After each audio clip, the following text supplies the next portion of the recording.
Ahí está mejor. ¿Qué tal? ¿Cómo están? Qué gusto poder verlos.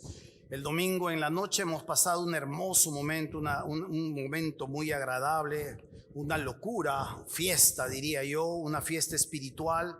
Y si Dios hay gozo, fiesta en el buen sentido de la palabra, delante de Él cuando un pecador se arrepiente, ¿cómo la iglesia no se va a alegrar cuando hijos suyos han conocido al Cristo, han sido convertidos en nuevas criaturas y ahora anuncian su testimonio de su filiación con Cristo? Eso fue muy hermoso, ¿no? El único enemigo ahí era el agua helada, esa agua helada que hizo tiritar a muchos ahí. Y pues yo sí tuve que quedarme ahí. Y gracias al Señor no me he resfriado. Hay un poco nomás, pero ha sido muy hermoso poder ver este momento crucial que tiene todo hijo de Dios de anunciar su filiación con Cristo, de anunciar su compromiso, o como nos decía también el pastor, bíblicamente hablando, ¿no? Morir juntamente con Él, ser sepultado, ese es cuando entramos en el agua, y resucitar nuevamente ante su presencia. Es un hermoso momento que hemos pasado como iglesia. Sufrimos un accidente, usted ni cuenta se ha dado. En el culto de las 8 de la mañana, en el culto de las 10 de la mañana, nuestro equipo nos abandonó. Pasó a mejor vida. Es un equipo, nuestro tablero de sonido, sus amplificadores, servían para nuestra sala más pequeña. Ahí era mucho más fácil poder tener un sonido de esta manera. Pero para esta sala definitivamente ya no llegó, ya no pudo nuestro equipo y terminó quemándose. Arreglarla, ya ha tenido 2 arreglos, significa un monto no muy pequeño, por si acaso son cerca de 2,000 soles y ya no vale la pena hacer esto, ¿no? Entonces, ¿y cómo disfrutamos el bautismo? ¿Cómo celebramos? Muy bien, rápidamente un hermano se movió en el culto de las 10 de la mañana, se suspendió las transmisiones y tuvieron que hacerlo con un pequeño parlante. Los que están en este culto deben haberse acordado.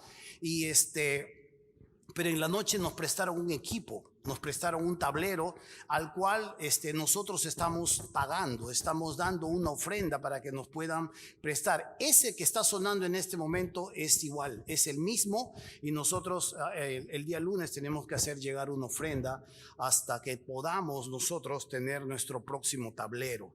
Así que, hermanos míos, a pesar de eso la iglesia sigue avanzando. Dios la sostiene, Dios la guía, Dios le provee, Dios le permite nutrirse y definitivamente disfrutarla en todo momento. La iglesia es un misterio. A su vez es una de las cosas exquisitas jamás existidas. Dios la guardó en secreto y una vez concebida en la sangre de su Hijo, la entregó como una novia. Cuando usted mire en el Antiguo Testamento se va a dar cuenta que la iglesia es un misterio. No hay la iglesia en el Antiguo Testamento. Dios la guarda, Dios la protege, Dios la encierra. Es un misterio en el Antiguo Testamento. Cuando uno predica en el Antiguo Testamento y habla como si eso fuera la iglesia, es un error. Porque el Antiguo Testamento está básicamente orientado al pueblo judío y a los gentiles, pero no a la iglesia. Dios la esconde, Dios la muestra con un misterio. Sin embargo, cuando uno predica el Antiguo Testamento, tiene que tomar algunos principios de la palabra del Señor y aplicarlo a lo que puede ser la iglesia. Pero básicamente Dios, hablándole al pueblo en el Antiguo Testamento, es a los judíos. A los judíos. Son otras promesas. Por eso es que a veces tenemos otras expectativas y hasta frustraciones, esperando promesas que solo le competen a los judíos. Cuando vemos en el Nuevo Testamento, ya en la muerte en cruz y el derramamiento de la sangre del Cordero inocente, Dios da nacimiento a un nuevo ente, la iglesia prometida por siglos, donde los profetas anhelaron ver en algún momento su cumplimiento. Cuando Simeón levanta al Hijo de Dios, ahí el profeta que Dios le había prometido que no iba a ver la muerte hasta tener al Salvador, proclama este momento. Llegan estos tiempos donde luego nosotros podemos darnos cuenta y disfrutar. Esta iglesia definitivamente se mueve en un plano terrenal, aunque su mira y su enfoque debe ser siempre hacia el lado celestial. celestial. Este mundo la odia, la persigue, busca ridiculizarla y hasta inutilizarla. Esto es lo que hemos estado viendo en estos últimos tiempos. Agresivamente está la sociedad buscando y persiguiendo a la iglesia.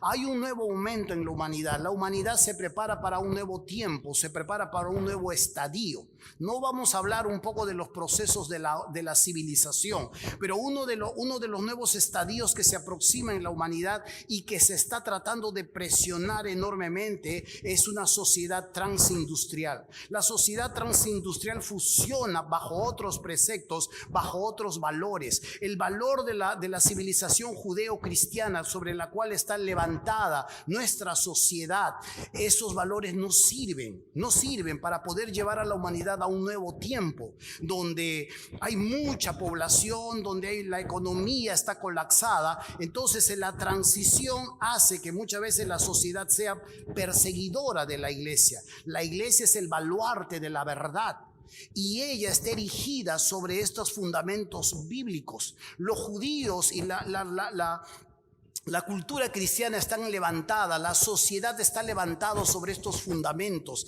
y para poder llevarla a la civilización a un nuevo momento es necesario destruir esto que de alguna manera está entorpeciendo el desarrollo de la civilización. Por eso es que va a ser perseguida. La ven, cuando tú hablas de ello, cuando tú hablas del Señor, vas a ser señalado como un retrógrada, como un primitivo, como un pueblo que cree en un libro antiguo.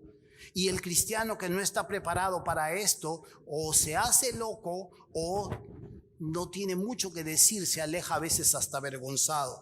La iglesia, a pesar de que atraviese diferentes situaciones, no necesariamente todo le va mal, pero no necesariamente todo le va bien. Atraviesa momentos difíciles, pero su novio le ha prometido que aunque los ejércitos del infierno acometan contra ella, nunca la van a poder destruir, porque Él la va a edificar, Él la va a cuidar, Él la va a proveer. Amén.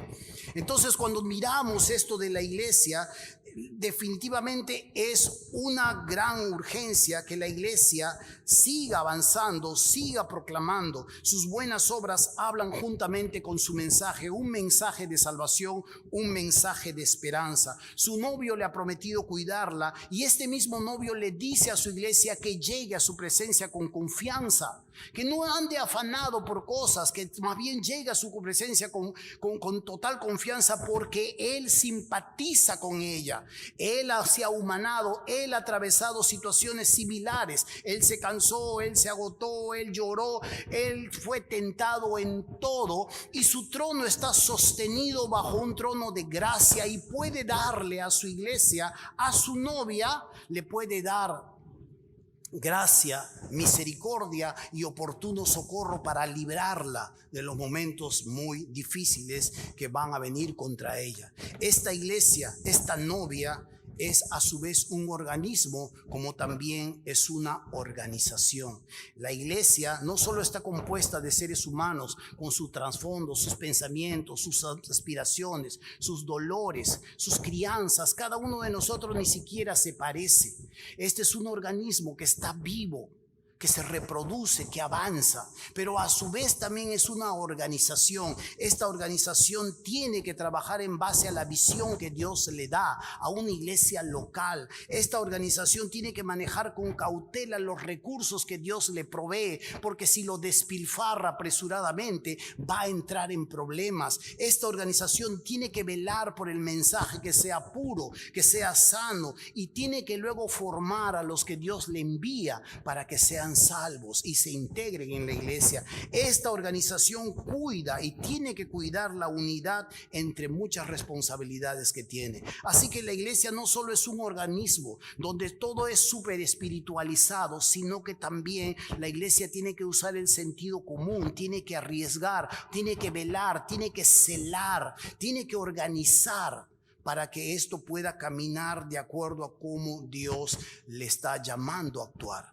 Cómo Dios equipa a esta iglesia, cómo Dios le equipa a su novia, cómo la está preparando, de qué manera la está haciendo para que ella funcione bien. ¿Puede una iglesia funcionar de acuerdo a cómo Dios le ha diseñado que funcione? Sí, definitivamente Dios tiene las cosas muy claras y Dios nos invita a unirnos a Él. Nosotros no le invitamos a Dios a que se una a nosotros. Cuando miramos las escrituras, Dios claramente muestra que Él ha instituido un orden y que cada uno de los participantes dentro de esta maravillosa situación que se nos viene al encuentro es responsable de una etapa, es responsable de una área, es responsable de situaciones que van a venir a su encuentro. Por eso es que cuando nosotros analizamos esto, vamos a equipar a la iglesia de acuerdo a como Dios nos dice, a como Dios nos enseña. Sabe, hermano mío,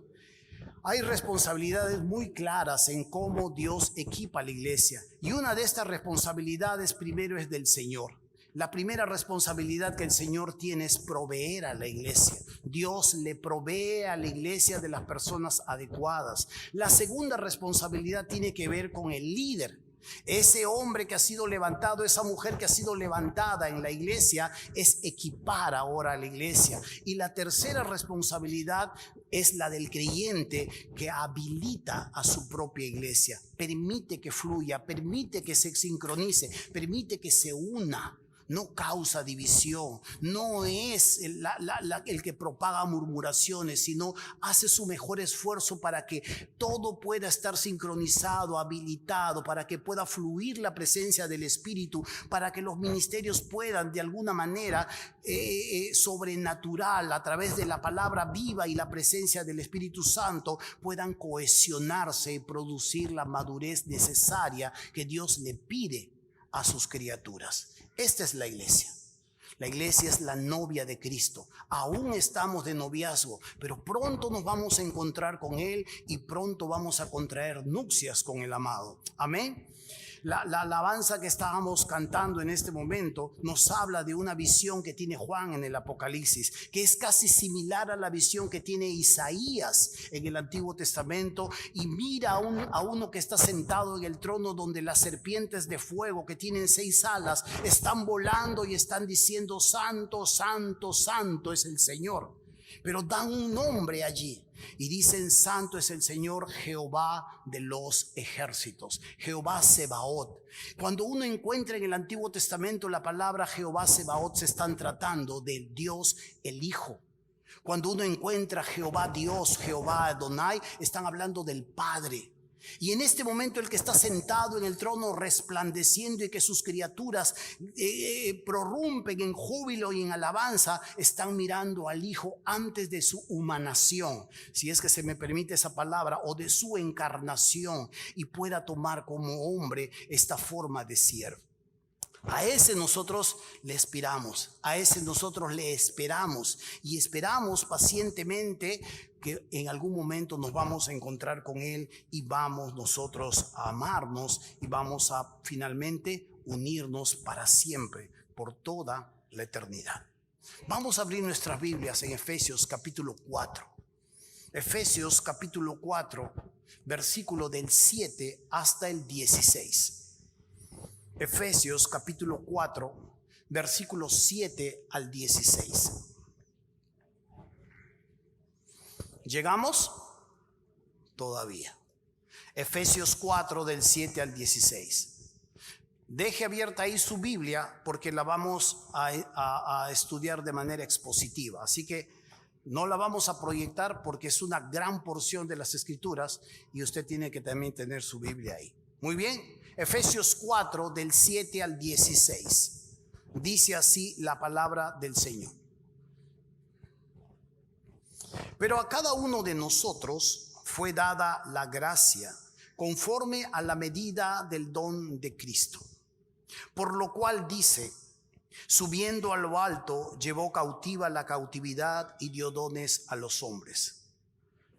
Pablo está citando una porción del Antiguo Testamento en el Salmo 68, donde se nos habla el momento en que David captura la ciudad jebusea de Jerusalén y ahora está llevando el arca del pacto para que entre a sus aposentos. Después vamos a desarrollar un poco esto. Versículo 9. Y eso de que subió, ¿qué es? Sino que también había descendido primero a las partes más bajas de la tierra. Y el que descendió es el mismo que también subió por encima de todos los cielos para llenarlo todo.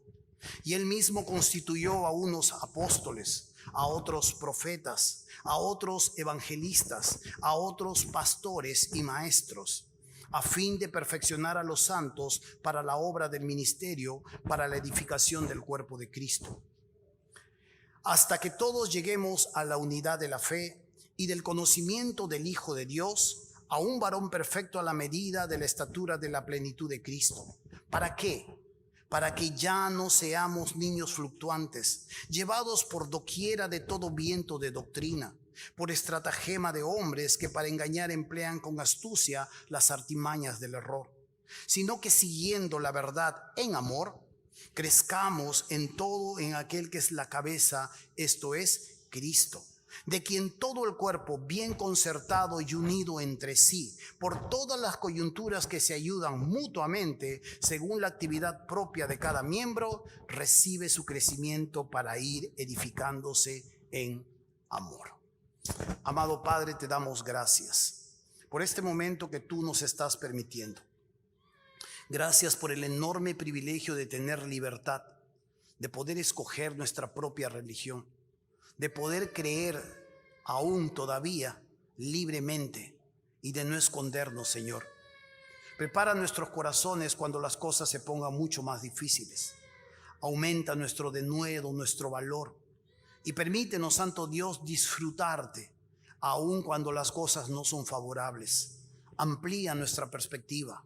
Abre nuestros ojos espirituales para verte, no solo en la abundancia, sino en la escasez. Sé que tú nos estás enseñando en todo y por todo. Padre nuestro, te rogamos en el nombre de Cristo, que nuestros ojos en esta mañana sean abiertos. Habla al que tiene antigüedad. Habla también al que es nuevo y permítenos dar los siguientes pasos, Señor, para en tu presencia seguir yendo tras tu voluntad. Así lo pedimos, Dios bendito, en el nombre de Jesús, tu Hijo. Amén. La enseñanza que vamos a desarrollar hoy consta de dos partes. La primera parte, usted y yo vamos a desarrollar el punto 1 y el punto 2. La responsabilidad del Señor es proveer para la iglesia. Y el punto 2, la responsabilidad del líder es equipar a la iglesia. Cada uno de los invitados a esta organización, cada uno de los invitados tienen una responsabilidad que cumplir. Y es aquí donde nosotros tenemos que entender más claramente la forma en que cada uno de nosotros ejerce y tiene la responsabilidad necesaria no solo frente a su Dios, sino también de manera horizontal frente a su prójimo. El primer punto que quiero desarrollar con ustedes tiene que ver con la responsabilidad de proveer a la iglesia. Pero ¿qué es lo que tiene Dios que proveer? ¿Por qué tiene que proveer Dios a la iglesia? ¿Tiene algún efecto esta provisión que Dios hace a su novia?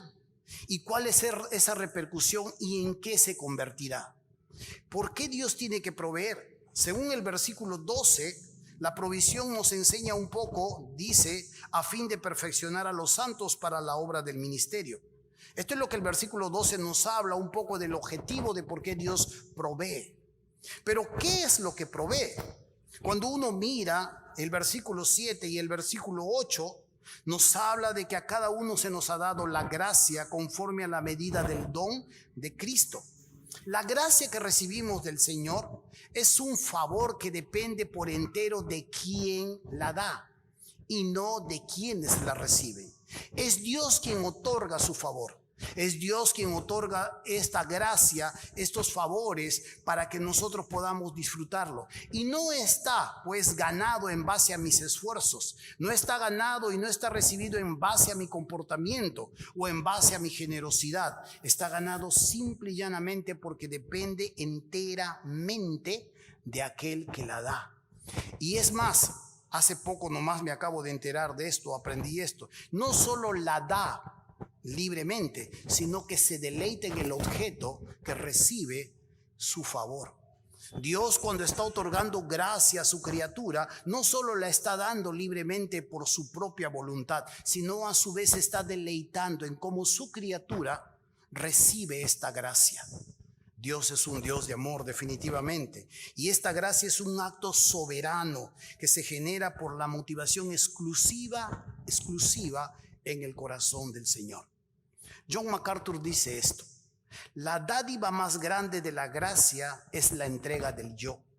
Por esta razón, la gracia es la donación que Dios hace de sí mismo, se autoentrega. La más alta manifestación de su gracia es la humanación de Cristo. Dejando su trono de honra, dejando su trono de esplendor, toma forma humana y viene a la tierra, y dentro del escalafón de la sociedad toma el último escalafón de siervo, y como siervo se hace obediente hasta la muerte y muerte de cruz. Jesús no nació en una cuna de oro, Jesús no nació entre una familia de comerciantes, Jesús no nació en un cúmulo de oportunidades. Jesús nació en una familia muy limitada económicamente. Cuando sus padres lo van a presentar a los 8 días de nacido, como acostumbraba la ley judía, ellos no están llevando un corderito para el sacrificio. Ellos están llevando 2 tórtolas que solamente lo podían presentar las personas más pobres en la sociedad. Y ellos están llevando 2 tórtolas para presentar a su hijo frente a lo que es Jehová, el Señor. Pero ¿cómo luego él pudo viajar a Egipto? Sí, Dios le trajo a estos astrólogos que de manera muy generosa le trajeron presentes de cosas muy valiosas en su tiempo: mirra, incienso y oro. Esto les sirvió al padre y a la madre para proteger al niño por 2 años. Y pudieron viajar a Egipto cuando Herodes los quería destruir. Una vez acabado, el enemigo había muerto, ellos regresaron una vez más a su tierra. Dios les proveyó desde kilómetros y kilómetros de distancia lo suficiente para que ellos pudiesen subsistir en los momentos que Dios los iba a mover hacia otras latitudes. Ese es Dios. Es lo cercano que podemos ver a un Dios de gracia, un Dios de amor, un Dios de misericordia. Dios no le debe nada a los hombres, a excepción, ¿sabes de qué? El juicio por sus pecados. Dios no te debe nada a ti y no me debe nada a mí. Solamente excepción de sus juicios por nuestros pecados, por haber transgredido sus mandamientos. Cuando Él nos hace un favor, lo hace de gracia. Lo hace porque lo otorga. Yo no le puedo exigir a Dios como a los dioses griegos. Yo no le puedo exigir a Dios como lo hacían los romanos o los griegos. Un Dios bañado de un humor humano, cambiante, perverso, mentiroso, como era Zeus, como eran sus dioses, con temperamento humano. Este Dios al cual nosotros llegamos, ni sus criaturas más próximas se atreven a mirarlos. Vuelan con 6 alas. Con 2 están volando, con 2 se tapan su rostro porque son indignos, y con 2 se tapan sus pies, porque ante la presencia del Señor palidece toda su propia santidad. Este es el Señor que toma forma humana y va directamente hacia la cruz. Y Él es el que nos otorga esta gracia. Esta gracia lo lleva definitivamente en un momento indicado. ¿Cuál fue este momento? En el versículo 8 nos dice: por lo cual dice, subiendo a lo alto, llevó cautiva la cautividad y dio dones a los hombres. F.F. Bruce y John MacArthur nos habla un poco acerca de este texto, donde se nos muestra a través del Salmo 68, y hay otro salmo muy hermoso también que se une a esta enseñanza. Se nos muestra que acá el Hijo de Dios se humana, toma forma humana y lleva a cabo unos acontecimientos que luego vamos a desarrollar. Dice el versículo 9: y eso de que subió, ¿por qué? ¿Qué es? Dice, sino que también había descendido primero a las partes más bajas de la tierra. El que descendió es el mismo que también subió por encima de todos los cielos para llenarlo todo. Acá hay una imagen muy hermosa que se nos muestra a través de las Escrituras. Y la imagen es de un general victorioso que acaba de ganar la batalla, que acaba de ganar la guerra. Y lo que hace ahora es tomar prisioneros, liberar a los prisioneros que habían sido tomados por su enemigo y despojarlos de todas sus riquezas y regresar a su tierra. Entra victorioso por las puertas de la ciudad y toda la población le abre las puertas y le espera ansioso. Eso es lo que un salmo, para no desviarme, no lo he incluido acá, es un salmo habla del momento del retorno del Maestro, del retorno del Señor hacia el cielo, y dice: alzado puertas eternas y entrará el Rey de Gloria. Alzado puertas eternas sus cabezas y entrará el Rey de Gloria. ¿Quién es este Rey de Gloria? Dice el salmo: Jehová de los ejércitos es su nombre. Hablando del Hijo, pero regresando una vez más a su hábitat celestial. Este es el que vino a la tierra y escondió su naturaleza. Y cuando sanaba y cuando proveía, decía: no se lo digas a nadie. Anda, muéstrate al sacerdote, pero no se lo cuentes a nadie. Cuando sus discípulos lo vieron transfigurarse en su esplendor, les pidió por favor privacidad, silencio, porque no quería que de otra manera la gente lo siguiese, sino entendiendo exactamente el mensaje que traía. Y a pesar de las señales y a pesar del mensaje, había un pueblo que estaba duro en su corazón y que no estaba dispuesto a rendirse ante él. Este es la figura de este general victorioso. Se nos muestra de un general que de pronto toma cautivo, lleva sus botines y luego los reparte a sus súbditos. Esto es lo que sucede con nosotros. Después de haber triunfado sobre Satanás, ahora este general reparte sus botines, reparte sus dones, reparte sus capacidades a un pueblo que le espera. ¿Sabe? Este pasaje implica dos cosas. Jesús se encarnó, dice, a las partes más bajas de la tierra, estuvo en el vientre, vivió en la tierra, gustó la muerte, fue sepultado y luego resucitó. Pero también se nos habla de algo más profundo. Cuando uno hace cruces con parte de las Escrituras y otras fuentes extrabíblicas, lo que F.F. Bruce dice y John MacArthur dice también en sus comentarios, dice que él descendió al Hades.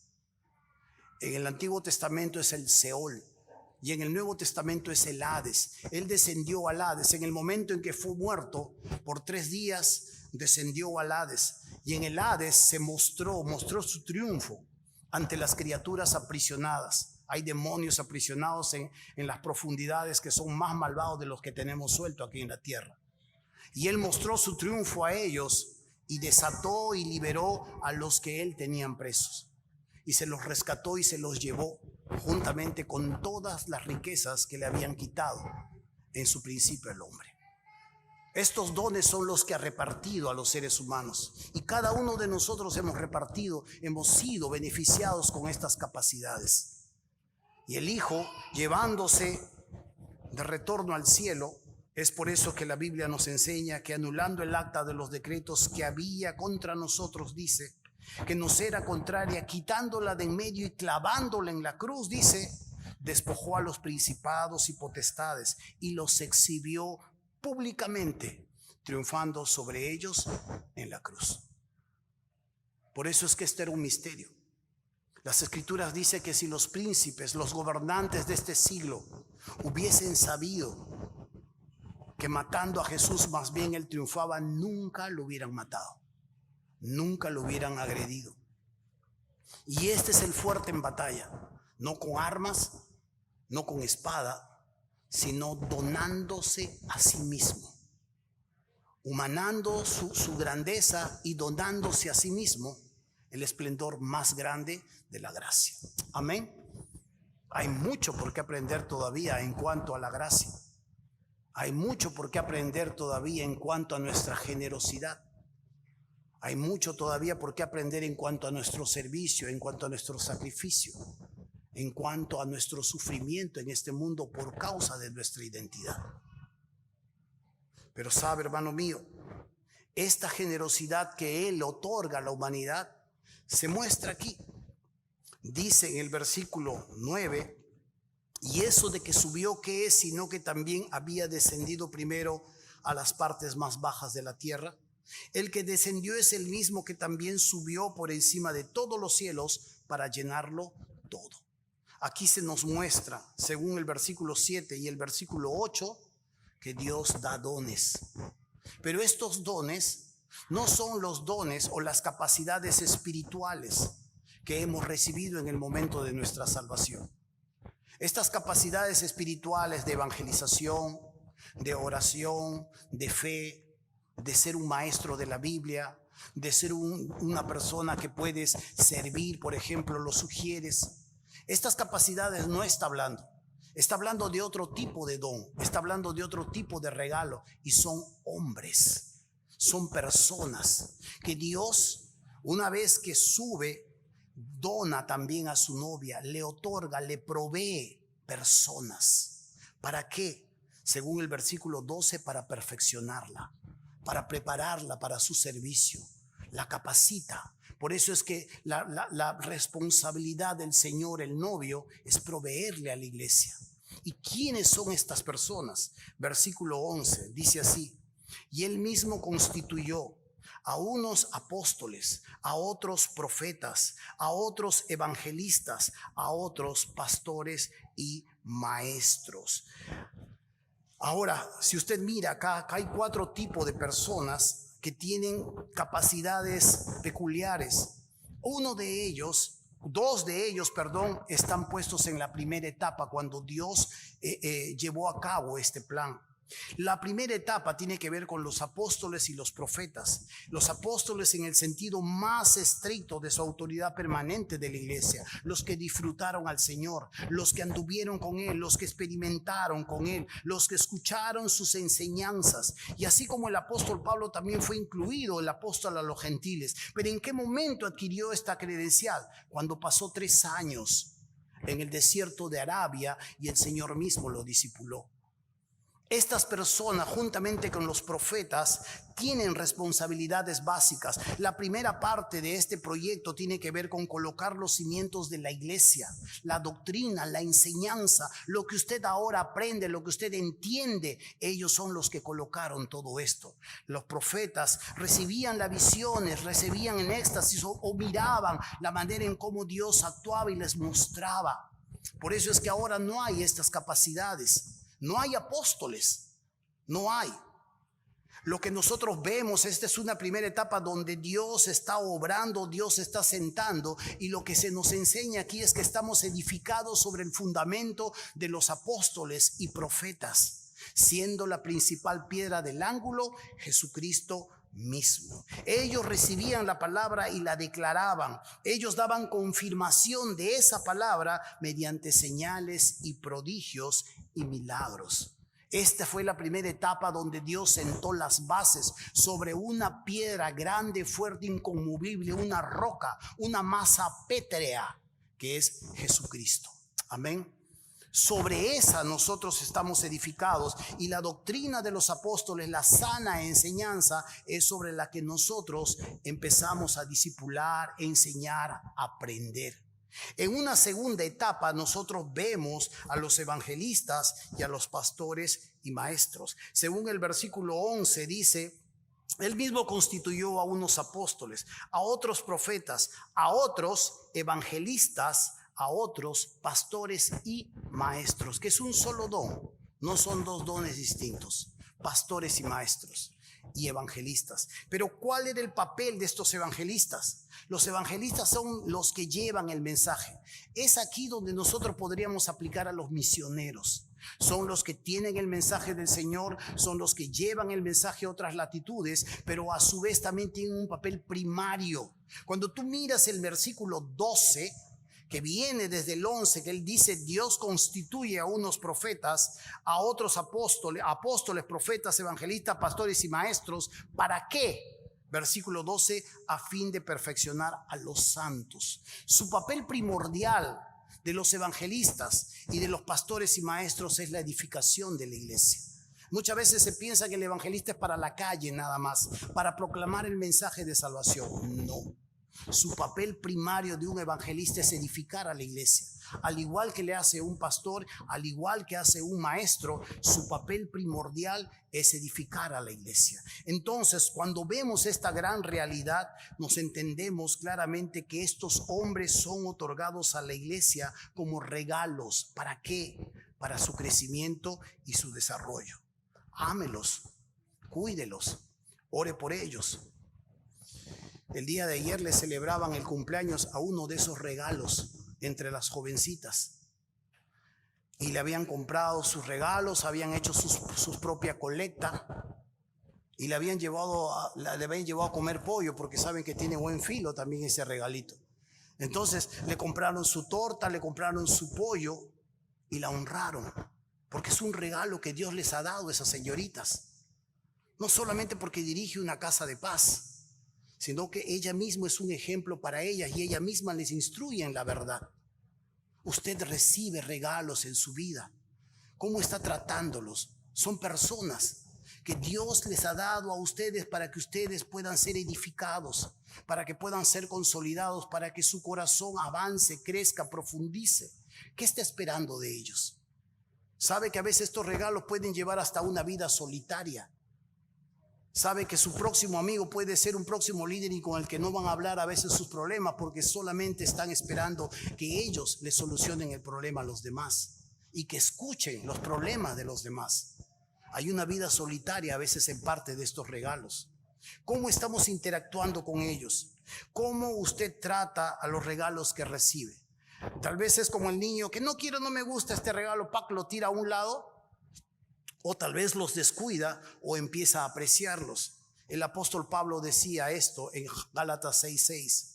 El que es enseñado en la palabra, haga partícipe de toda cosa buena al que lo instruye. Usted tiene maestros para sus niños. Usted tiene un director en una casa de paz. Usted tiene una hermana y un hermano que dirigen, influencian un grupo de matrimonios. Hay unos regalos hermosos acá que nos dan y nos muestran la alabanza y nos llevan al Señor. Hay gente que nos permite tener cosas adecuadas, limpias, precisas para que usted venga y se siente. Y Dios nos permite disfrutar de estos regalos. Pero para plantar la iglesia y perfeccionar a la iglesia hay estos regalos primordiales, estas personas a los que Dios usó en una primera etapa, a los apóstoles y a los profetas. Y en esta segunda etapa de la consolidación de su iglesia está usando a los evangelistas y a los pastores y maestros. ¿Cómo los trata? ¿Ora por ellos? ¿Cuántos están orando por el pastor Rulli? Amén. Amén. ¿Por pastor Alex? ¿Por mí habrá uno? Amén. Sí, gracias al Señor. No iba a ser ridículo acá. Qué bueno. Qué bueno. ¿Se da cuenta? Y esa es la hermosura de poder entender lo que Dios le ha otorgado a su iglesia, su responsabilidad. El Señor, el novio le otorga, le provee a su iglesia de personas que la van a perfeccionar, porque el crecimiento no es mágico, el perfeccionamiento no es mágico.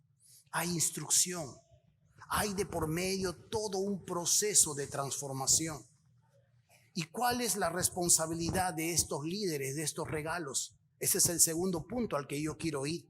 En el capítulo 4, versículo 12 dice, a fin de perfeccionar a los santos para la obra del ministerio, para la edificación del cuerpo de Cristo, hasta que todos lleguemos a la unidad de la fe y del conocimiento del Hijo de Dios, a un varón perfecto, a la medida de la estatura de la plenitud de Cristo. La responsabilidad de estos líderes, la responsabilidad de estos regalos que Dios le otorga a su iglesia es equipar a la iglesia. La equipa, la perfecciona para la obra del ministerio. Y hay 3 tareas elementales, si usted se da cuenta aquí. 3 tareas elementales. Según el versículo 12, hay 3 tareas: perfeccionar, ministerio y edificación. Dice, a fin de perfeccionar a los santos para la obra del ministerio, para la edificación del cuerpo de Cristo. Cuando están hablando de un perfeccionamiento, la palabra que hace alusión aquí del perfeccionamiento es un brazo luxado, volverlo a su lugar. Estos líderes le enseñan, le capacitan, le aconsejan, le instruyen, le modelan. La vida que ellos realizan con su Señor, que viven en el día a día, lo modelan frente a ellos. Empiezan a entender plenamente las Escrituras y se la vacían o vacían su copa en la copa media vacía, que son sus discípulos. Lo hacen los maestros con sus niños, lo hacen las jóvenes con las señoritas, los jóvenes con los jovencitos, lo hacen los matrimonios con los matrimonios que recién están empezando o que están teniendo problemas. Porque es muy clara esta verdad, que sin sanidad no hay santidad y mucho menos un servicio eficiente. Entonces estos regalos vienen con diferentes formas y la iglesia que recibe estos regalos viene con diferentes trasfondos, diferentes. Cada uno de ellos tiene su propia crianza, les ha pasado algo de niños, algunos han criado con padres, otros sin madre, otro con padre y tantas cosas. Tenemos un trasfondo. Y hay una ardua tarea en la que se tiene que labrar y trabajar duramente allí. Esta responsabilidad del líder es equipar a la iglesia y tiene que volver este brazo luxado a la presencia del Señor. ¿Para qué? Para que pueda de alguna manera, usando sus dones y sus capacidades, esta criatura ejercer la obra del ministerio.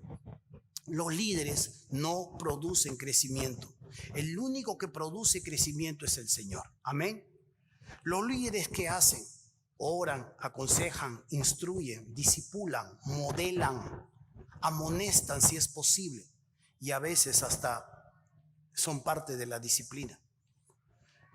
Nosotros como líderes dentro de la iglesia hemos orado y hemos ayunado y hemos ideado una plataforma donde Dios puede transformar tu vida. Esta es una de las cosas que nosotros entendemos y esta es una enseñanza tanto para los nuevos como para los antiguos lo puedan recordar. Nuestra primera etapa dentro de nuestra iglesia es Me Conecto, aquí en la sala, donde disfrutamos la alabanza, donde disfrutamos la enseñanza, pero no podemos generar relaciones. Nos vemos, nos saludamos y peor con el coronavirus, puñito nomás. Pero aquí nos encontramos, pero para generar relaciones más profundas, está la otra etapa, es el próximo paso, me involucro. Aquí es donde usted entra a un grupo pequeño. Aquí es donde usted puede integrar un grupo pequeño para jovencitas, para matrimonios, para lo que sea. O puede integrar un grupo pequeño donde adquiere conocimiento bíblico, que son los discipulados. Y de esta manera avanzar al tercer paso, que es me extiendo. Si usted mira los gráficos, primero el cristiano no empieza como un árbol frondoso. Primero es como una semilla insignificante que luego, una vez que se conecta relacionalmente con el pueblo de Dios, con su Dios, empieza a germinar poco a poco los primeros vestigios de que esta planta producirá en algún momento. Después, cuando adquiere y descubre sus capacidades espirituales que Dios le ha dado, cuando se perfecciona en el conocimiento, cuando se relaciona con su Señor, empieza a crecer y a avanzar. ¿Qué le pasa a esas personas que viven de manera cíclica constantemente en la misma situación? Simple y llanamente eres un flojo espiritual. ¿Por qué sigues viviendo en la misma situación? ¿Por qué sigues atravesando lo mismo? Hay orgullo en tu corazón, no eres enseñable. Y si no eres enseñable, mucho menos un regalo va a venir de parte de Dios a tu lado. Si eres una persona que constantemente estás rechazando el consejo, la instrucción, ¿cómo crees que Dios va a seguir obrando y cómo va a llevarte al próximo paso? A veces hay personas flojas espiritualmente que les cuesta orar, les cuesta leer su Biblia. Llegan a congregar como si fuera una obligación. Mejor te hubieras quedado, hoy día estamos mes morado y tranquilamente no tienes ninguna responsabilidad. Entras y sales como viniste. Pero en la iglesia del Señor, la novia de Cristo, tenemos que avanzar. Amén. Amén. Tenemos que avanzar. Porque recuerde una verdad y recuérdela para siempre. Usted tarde o temprano va a ser envuelto por la inmortalidad. La inmortalidad lo va a envolver y usted será una criatura que va a ser más vieja y más eterna que los soles. Aunque este sistema solar se destruya y todos los soles dejen de existir, usted seguirá existiendo. ¿Cómo va a salir de este mundo? ¿Con lo que tiene? ¿Cómo vas a salir con tus adquisiciones, tus posesiones? Tú te vas a morir, no te vas a llevar nada. Y quién sabe si tus hijos lo administrarán bien. Y si no tienes hijos, ahí el vecino se lo agarrará. Pero esa es la verdad. Recuerde eso. Los líderes cristianos no están llevando a cabo el crecimiento de la iglesia. Ellos idean la plataforma y te invitan, entra a esta plataforma, sigue los pasos necesarios para que crezcas, para que te reproduzcas, para que ganes tu corona, para que tengas que ofrecerle al Señor el día que te encuentres con Él. Él no te va a llevar a un crecimiento. El único que produce el crecimiento es el Señor. Dios te va a permitir las situaciones distintas en la vida y Dios te va a guiar por estos caminos que definitivamente van a ser deleitosos, aunque a veces también serán dolorosos. Dios nos enseña que cuando entendemos esta gran verdad, nosotros podemos ministrarnos, podemos servirnos, podemos consolarnos, podemos llorar con el que llora, reír con el que ríe, darle una mano al que está atravesando una situación difícil, instruir al más simple, amonestar al ocioso. Pero esto no puede quedarse así. Si la iglesia se queda entre ellos, va a sufrir el mismo percance que sufrió Israel. Recibió la bendición, Dios le dijo que ellos iban a ser sacerdotes del Altísimo, pero ellos se cerraron con el regalo y dijeron que todas las demás naciones eran perros y no tenían acceso al Señor. Por eso es que no querían pasar por Samaria, porque ellos adoran a un Dios medio raro. La idea es que nosotros nos perfeccionamos, descubrimos nuestras capacidades, descubrimos nuestros talentos, avanzamos. La vida cristiana no es para que yo solo asista un domingo. Tengo que descubrir mi forma. Hay un curso para eso, en el discipulado. ¿Qué me ha dado Dios? ¿Para qué me ha creado? ¿Para qué sirvo? ¿Dónde puedo encajar dentro de su pueblo? Y de esta manera no solamente ministrarnos, no solamente enseñarnos, no solamente servirnos, sino expandirnos. Ahí es donde nos vamos hacia otras latitudes. Aquí no es solamente las ganas y el punche. Tienes que tener conocimiento, tienes que tener una relación con tu Dios para que esto definitivamente te sirva en los momentos más álgidos y no solo en los momentos de abundancia. Por eso, cuando nosotros ideamos esta visión en base a lo que Dios nos muestra para Puente Piedra, llegamos a entender muy claramente que Dios nos está llamando no solamente a conocer nuestras capacidades, sino a usarlos de acuerdo a esas capacidades que Él nos ha dado.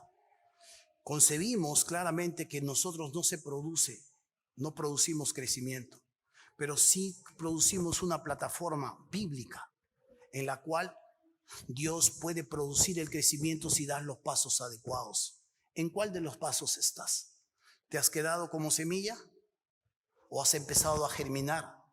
¿O eres del árbol frondoso que ya está dando fruto y está permitiendo que otros se beneficien de aquellas cosas que estás produciendo? Dentro de la iglesia nosotros tenemos este gráfico. Tal vez usted está pensando que ahorita el pastor va a jugar al tiro al blanco. No es tiro al blanco. Lo que tenemos es un gráfico para saber dónde están las personas. Y en este gráfico usted va a ver que está a propósito puesto sobre un fondo negro. El fondo negro significa la sociedad sin Cristo, tinieblas, muerte espiritual, no entender claramente quién es Dios. Pero el fondo que sigue a continuación, naranja, son las multitudes. Son las personas que iban detrás de Jesús por uno u otro interés. En alguna oportunidad Jesús les tuvo que llamar la atención porque lo estaban buscando solo por comida. Y dentro de esta sala están las multitudes. No sé si usted ya tiene a Cristo, y si tiene a Cristo ya dio los pasos adecuados. Usted ya se discipuló, usted solamente es un asistente de domingo a domingo. Ha sido maravilloso ver este domingo en la noche el bautismo. Los pasos de fe, los pasos de filiación pública delante de toda la multitud que le pertenecen a Cristo. Pero no te puedes quedar ahí. Tienes que seguir avanzando. ¿En qué te has estancado? ¿En qué pecado te has quedado? ¿Qué culpabilidad cargas que ya no te ha permitido seguir avanzando?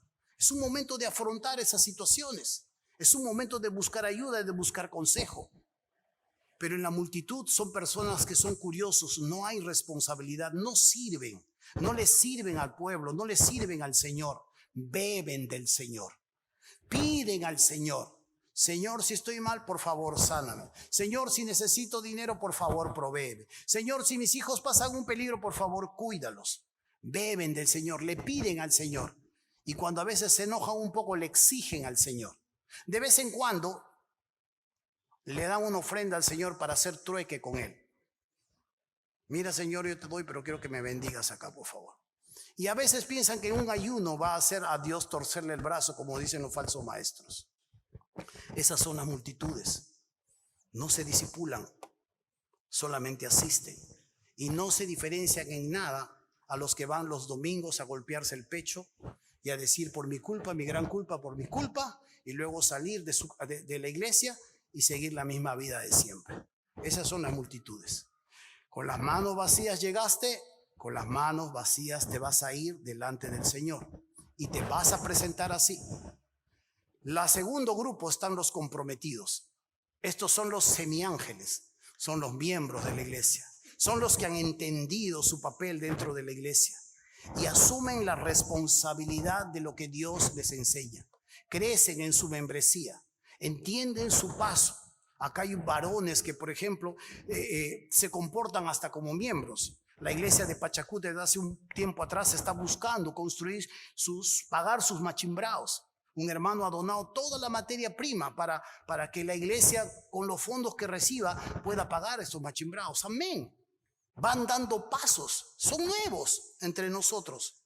Matrimonios que en alguna vez estuvieron casi deshechos, ahora bendicen a otros matrimonios. No se han quedado ahí parados y estancados en sus problemas. Lo han remontado porque obedecieron, entendieron y ahora bendicen a otros. Esos son los comprometidos. Se hacen miembros, asumen la responsabilidad con su iglesia. Hay corazones generosos en este lugar y hay corazones muy serviciales en este lugar. Pero luego están los consagrados. Esos son los serafines. Mentira, es una broma. Estos son los consagrados, los líderes. Ese es Alex, Rulli, yo todavía estoy camino ahí. Pero estos son las personas que sirven al Señor, que le sirven al Dios, que han puesto de su tiempo, su sacrificio. Nadie les revienta cohetes. Es más, casi nadie les agradece. Amén por eso, porque eso significa que su recompensa no es humana, sino celestial. Y son personas que día a día se esfuerzan, se sacrifican, oran, escuchan, ayudan, tienden la mano, se preparan.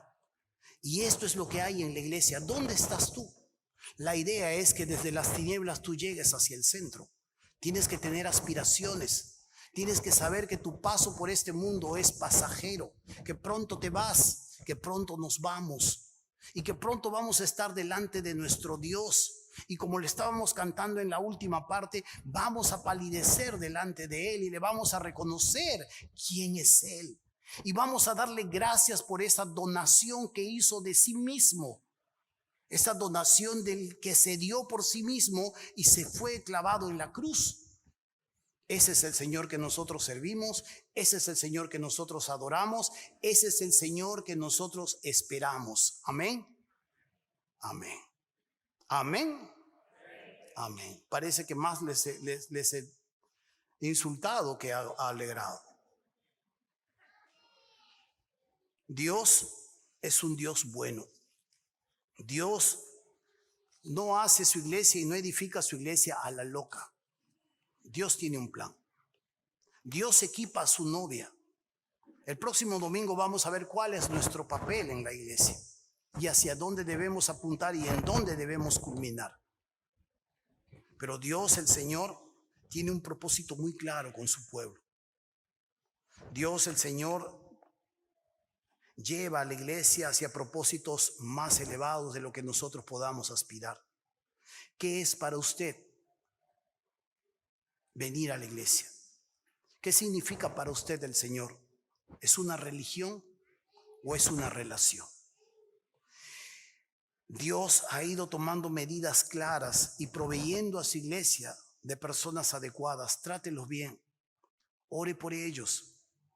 Si tiene para bendecirlos, a veces bendígalos, pasan apuros. Si quiere celebrarles, celébreles. Si quiere reconfortarlos, reconfórtelos. Hay personas que, de verdad, yo estoy prohibido decir nombres, pero hay personas que bendicen a estos siervos.